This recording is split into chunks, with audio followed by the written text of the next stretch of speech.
You're listening to Beyond the Buy with Alissa Menke and Angie Grau. Welcome to another episode of Beyond the Buy. Today, I'm putting Angie in the hot seat. Although it's sort of a topic we'll be able to share a little bit, but we're really focusing in on out of home. And the reason I say that we'll be able to share a little bit is out of home is not the traditional billboards that I think maybe people tend to think of. It's actually much larger in scope than that. So, that actually rolls right into the first question. Typically, people think billboards, but what are they missing? What are other out-of-home placements? So there are a lot more than what you or I might think of, and things that we maybe see every day and don't kind of put it in that bucket, if you will. Yeah. So of course you have your billboards, traditionally static, big vinyl pieces or painted billboards, but there are also digital options now that are becoming more and more frequent and used, even more to replace some of those traditional boards, but still plenty of those around. Other options are things like transit advertising, which would be bus wraps, also advertising inside the bus as well, or any type of public transportation. Okay. I don't know if you've seen, but there's also vans that will drive around sometimes that have digital boards on them that are just rotating. And that's all they do. They just drive around town promoting the advertisers. So that'd be another example of transit. Other things that we see and maybe don't necessarily put together would be bus shelters, bus stops, so that there'd be benches, the shelters themselves. Those are great places. Murals are a great way to also share, information about your brand, but in a very visually appealing kind of way. There are also wallscapes are another option, and place-based. Sorry, I knew this was going to happen. Place-based media, which is where you're placing some sort of, typically it's a digital format within a specific place. So that might be like a movie theater, and you're going to have ads that run before they get into the trailers. That could be something like at the grocery store, having kiosks, or even, just different placements throughout promoting what they're selling within the store. So just think of ads that you're seeing in a place, or like a gas station.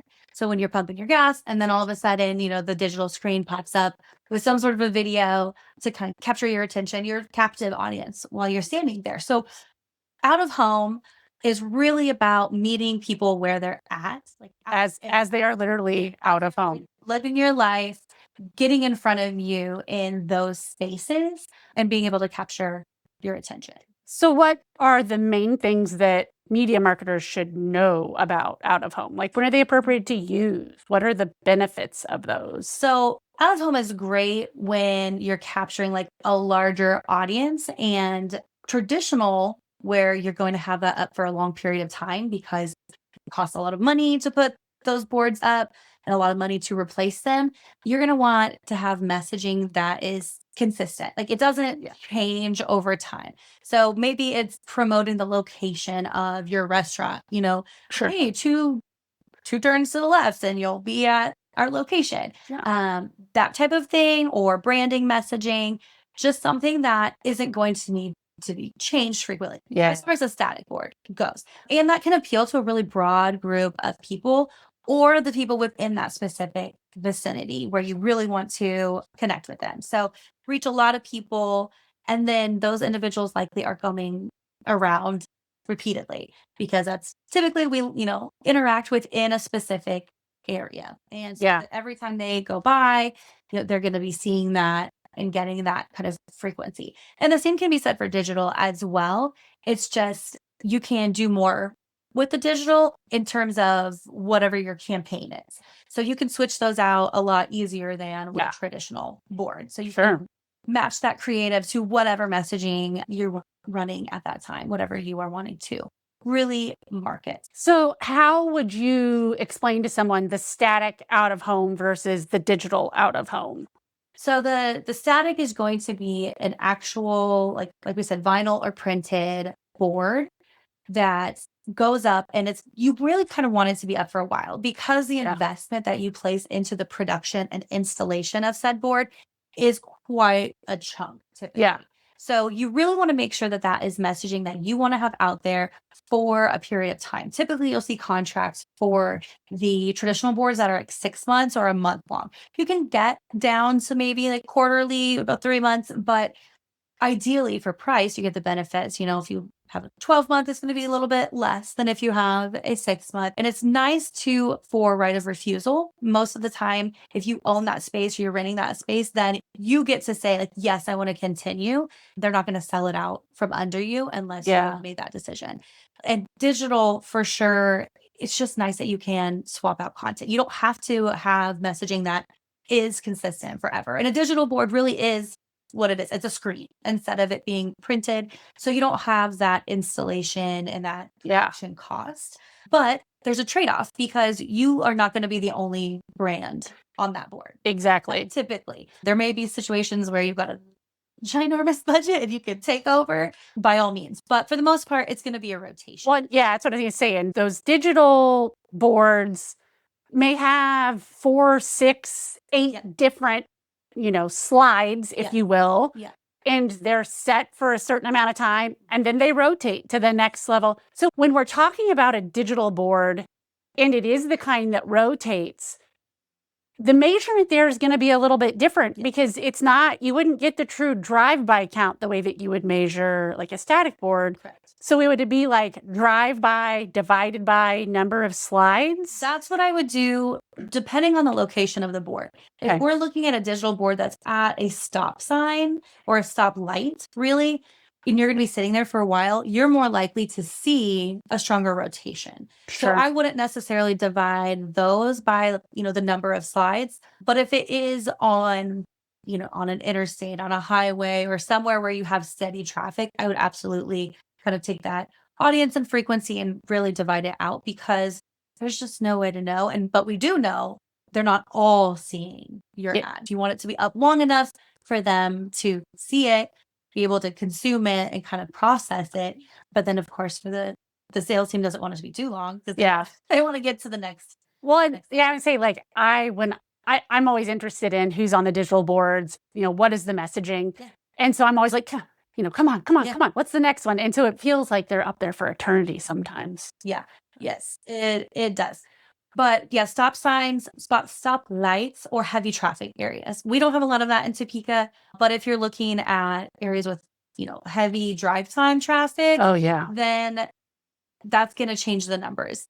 Out of home, of course, like most traditional, comes with its challenges in terms of measurement, but you can pull things like the traffic and your estimated, like there are different things that you can look at to gauge your audience and then how frequently they might be interacting with or, seeing those particular placements. Yeah. Where does that static outdoor placement really shine? Like when is the right time to pull the trigger on like doing an outdoor placement or out of home placement that is more of the static side? So I would say definitely things like when you're wanting to build awareness around town. I've seen a lot of, so there's the Solitaire Head Spa, which is great if you haven't ever been, but they have lots of placements that I've seen throughout town and they're relatively new. I feel like that is a great way to introduce your business and get it in front of people and stay in front of people because, the first, a few times you're driving by, you might not fully capture everything, but then over time you're like, oh, what is that? I'm intrigued. I'm interested. I would like someone to massage my scalp. Kind of thing. So brand awareness, wanting to, whether it be a new business, maybe you're moving in, maybe you're part of a franchise, but you're letting people know like, hey, coming soon or opening at this time. Maybe not the opening this time because then you're going to have to take it back. Yeah, I was going to say, then that board, it expires, if you will. And the messaging will be kind of off. But definitely brand awareness. And like I mentioned earlier, location. So directing people, especially if it's maybe a little bit hard to find, or you just know, you see things between Topeka and Lawrence. You see all the, chalk boards. Yes. And I like how they have those boards that are stacked where it's like 3 or 4 boards in a row and they build on each other. Yeah. So those are great. And even in other places you're driving around and they'll put up a board for a restaurant or something, like, hey, at the next exit. Yes. Location is a great way, especially, if it's trying to guide people off the beaten path to Yeah. get there. Those will be the big things. It also, I mean, we'll just harp on it all day, but it has to be, I really believe it needs to be something long term. You Yeah. just because of Well, financial aspect. Or it is one of those things where, like, maybe you do it quarterly, but then it needs to be built into your budget because that production and the installation are, every time I've seen an estimate, they are at least the price of 1 month of rental, if not 2 months rental. And so you need to know that going in when you're making your selections. Yeah. So as we will see where an entity might have the board for a 12-month contract, but they're going to rotate out the actual board. So Shriner Circus, when it comes to town, you'll usually see things for that. Local venues, they might own the board space, but then they're going to put up different events as they move through their calendar. And so you said paper versus vinyl. I don't know that I see as many paper boards as what I used to. Like the painted used to be a lot more. Like now I would say if something's going to be painted, it's going to be a mural. It's going to be something along those. And you better be cool with it being there for years. Yes. Because that's the intent.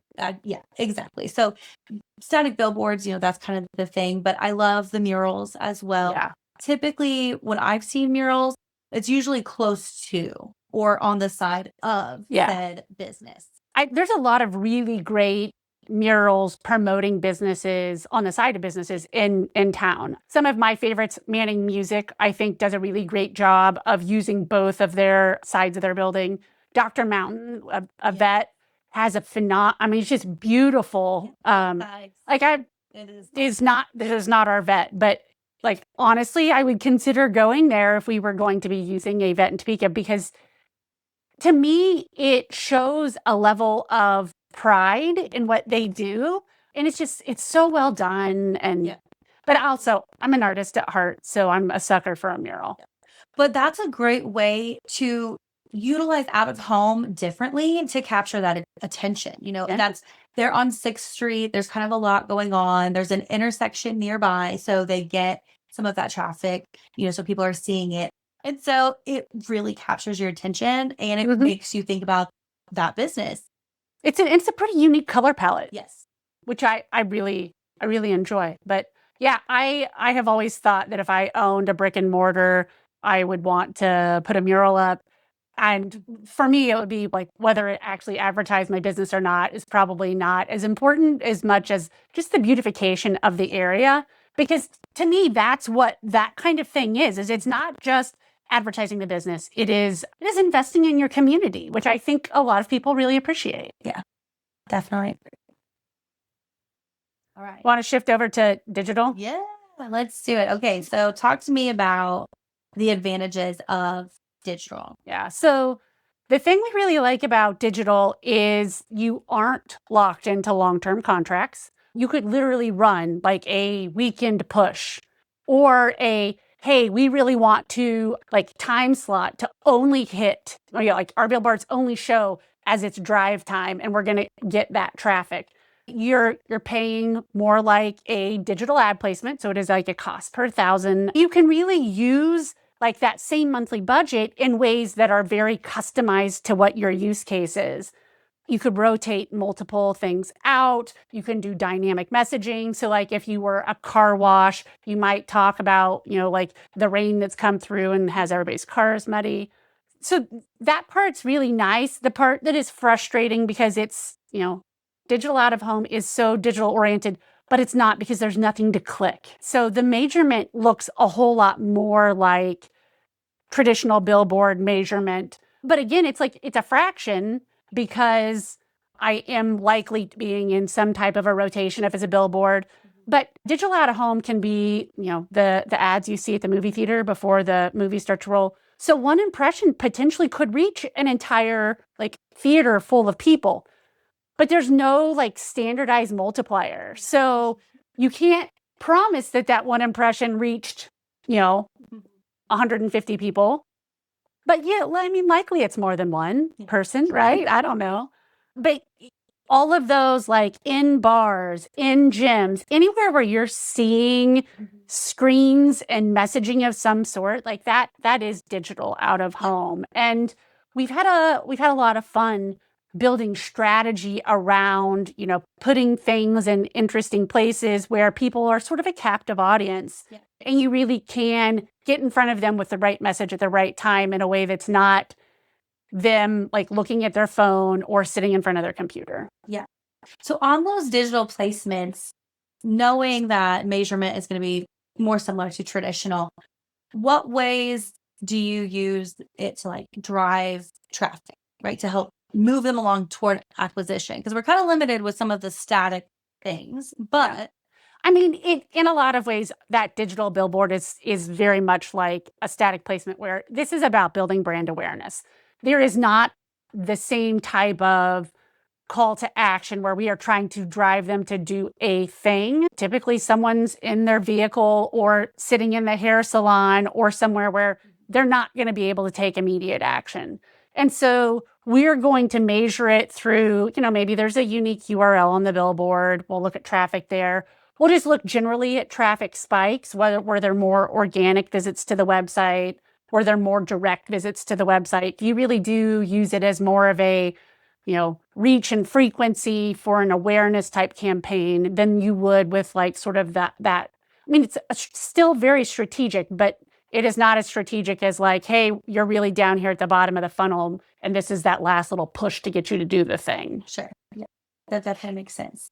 So I've heard some good examples, but do you have other examples of digital or things that you've seen that have captured your attention? We've done some really interesting campaigns in the past where we've been trying to hit people that are driving to get them to make safe driving decisions. So like, wear your seatbelt. The kinds of messaging that don't necessarily need you to click through to a website for me, like wear your seatbelt is wear your seatbelt, right? There's short of maybe a video that shows you how to or something. And so you can put that on a gas station pump. You can put that on sort of these interesting, out of home placements that get people while they're literally like getting ready to get into their vehicle. And maybe that does give them that little nudge of like, hey, as it turns out, that's really smart. I should wear my I should not be lazy. I'm not invincible. Yeah. So that's great. And you hit on something that was really important as far as that messaging goes. You mentioned like as long as it's kind of brief, you can get to the point really quickly. Yeah. And that stands true for pretty much all out of home. You definitely want it to be something that captures your attention, but it needs to be brief enough that I'm driving by a billboard. So you've got like my rate of speed. I've always heard 7 words or less. Yeah. It definitely needs to be also like good high contrast. I mean, there's nothing more fun than seeing a terrible billboard and being like, did they not blow that up and look at it from across the room? Like there is not enough contrast there. Or those billboards that are fading terribly and you're just like, that dude now looks like he's got like some sort of a, terrible sickness because he's all blue because the red's faded away or whatever. Yeah, absolutely. So definitely things to kind of consider when you are looking at out of home, whether it is a digital piece, maybe they're at the pump, and maybe you can do a video, but it still just needs to be super simple. Yeah, very simple, very brief, very brief. Okay. So we talked a little bit about the mural, especially with Dr. Mountain on 6th Street. Yeah. What are some other examples? There's wallscapes, murals. What kind of makes those things special? I think the way that they have the ability to build pride. So like when I think of wallscapes, I think of the things in the mall. Washburn, the local university, does a really great job of having a wallscape up. And when students go there or alumni go there, there's like this sense of pride that they can like kind of see themselves, see their alma mater, potentially see some of their classmates up on this wallscape. And I think that that's a really nice execution that, I mean, they pay for the installation, the artwork, the ongoing costs. But I think that it's a really good touch that works on so many different levels that if you're one of those brands, I think it really makes sense. Yeah, for sure. And they've even done some things like in the downtown businesses that aren't open. Yes. So Yeah, they no, I can love open that. those windows. And one, like you talked about beautification, it can make an area that Yeah. doesn't always look the nicest and really add some pretty Yeah. flair. Add some interest, build some awareness for the brand itself. But also it's helping beautify an area that was otherwise a bunch of empty windows. Yeah, that's Already. great. So place-based out of home is another one, another kind of big piece, and specifically talking about getting the ads inside of places. I know we've talked about movie theater, we've talked about gas station, but like grocery stores, salons, or some that you've looked at on the Sports bars in general. Yes, yeah. So, how would you recommend that? Or like what are some cases where you would say, hey, let's look at these alternatives? Because not a lot of people are going to come to you and say like, I want to be here. Yeah. No, for me, the places where things like that really make the most sense are when you are like maybe a tourist type brand. So like you're trying to drive traffic that's in town for the soccer tournament that happens to be eating here to get them to go to the zoo or get them to go to a museum. It's taking advantage of that time where they are sitting there captive. They're having their discussions or whatnot, but inevitably, like someone's at the table and sees like the rotating messaging. Yeah. Ones that are not digital, but the people that do the tables with the ads built into the tabletops. Like for us, we're always like, oh, look at that one. I wonder what they do. Like that obviously isn't something that's made for a tourist to really, buy into, but like a local that was like, oh, I didn't know this dude. So for a small business owner who's coming and saying like, hey, I'm interested in out of home, or we feel like it's a good fit, like how do they know which route to take when it comes to out of home? Yeah. I mean, I think the first question is like, is the audience available with out of home appropriate? Do you have a message that's appropriate? And then do you have a budget that is appropriate? Yeah. Those are right. Like, what am I missing? Right. Yeah. Audience and message and budget. Those are going to be the biggest determining factor. Because if like let's say that you want to hit all of Shawnee County, but realistically you only need dog owners in Shawnee County. Like you're paying for a lot of impressions that are never going to act on your offer because they don't own a dog. Mm-hmm. Yeah. And so what would you say are some of the biggest mistakes that marketers make when it comes to out of home? I mean, sometimes I think it's not even giving it the consideration that it deserves and assuming that it's too expensive for them, right? Like maybe a 12-month or 6 months contract for a static billboard is, but that doesn't mean that you couldn't do, like one good solid push for a couple of weeks or a couple of weekends in more of a digital format where we have a little bit more control over a budget, and we can say like, hey, we want to go hard on the weekends where we know that the summer blockbusters are going to be in the movie theaters. We want to own those screens. It's a great time to get messaging in front of people that are trying to get out of the heat and like to go see movies, right? Yeah. I think that makes a really good point as far as just being open. Like just be open. Yeah.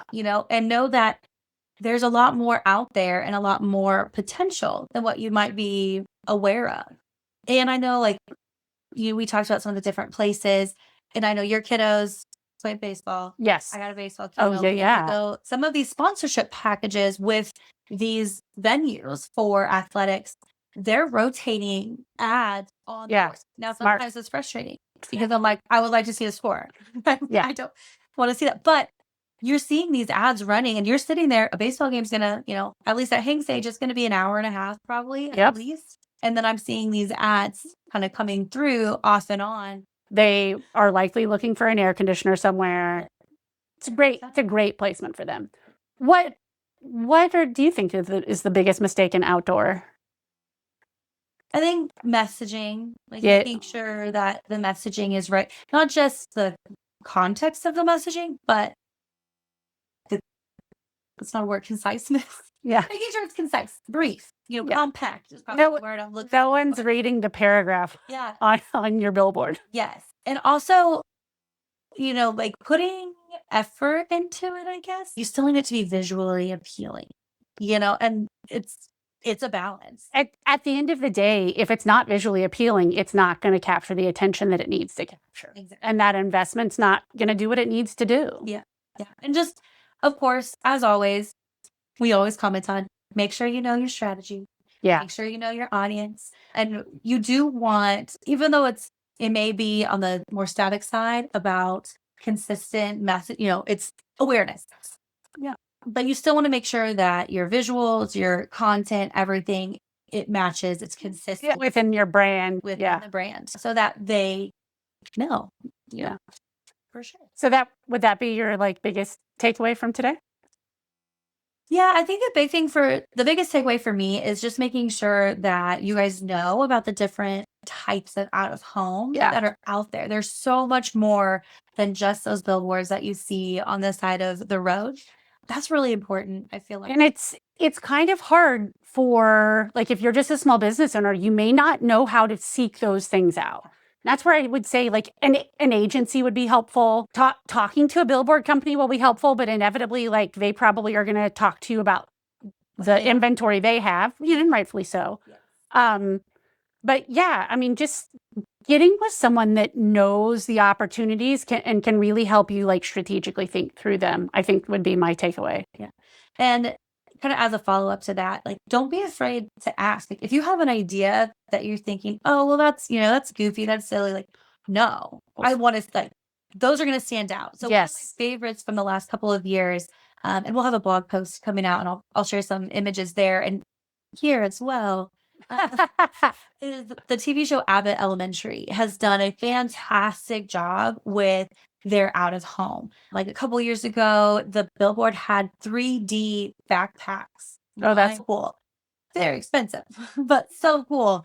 And then this last year, when they're premiering the new season, right? It was essentially an installation of 3D, the characters, but they had been created, into, I mean, I don't want to say statues because that feels very heavy, but kind of some sort of, I don't want to say Muppet. It kind of give me Muppet vibes, but their characters have been recreated and they're in a scene on this board. And wow, that's great. When you have this budget, but then you can also look to Dr. Mountain and you can do something really cool and something that's going to really stick with people and maybe not be on that Abbott Elementary level. So don't be afraid to kind of get outside that box and think about things. And it could be billboard, it could be an installation, near your store. There's a lot of options. You can have a lot of fun with it. Well, I think that's the perfect teaser. Go check out our blog post. We're going to really dive into some examples of things that just cool or funny or memorable out-of-home experiences that we've seen just as customers. So join us next time on the Beyond the Buy, where we dig into the strategies, trends, and tactics driving paid media.